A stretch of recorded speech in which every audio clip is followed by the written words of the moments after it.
চিন্তিত দেখাচ্ছে কেন? জীবনে বড় দুঃখ গোপাল, মন মেজাজ একদম ভালো নেই। সে কি কি হয়েছে মহারাজ? গোপাল থাকতে দুঃখ কিসের? আর বলো না, মাথার চুলগুলো আজকাল ঝড়ে পড়া পাতার মতো পটপট করে ঝরে যাচ্ছে।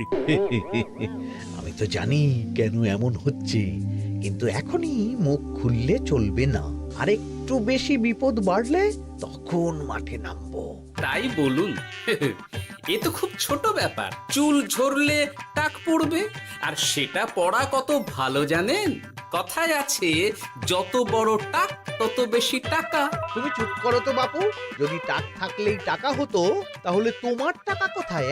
যেটা বোঝো না সেটা নিয়ে কথা বলো না। তাই না তাই, মহারাজের ঝরছে চুল, চিন্তার ভাঁজ মাথায়।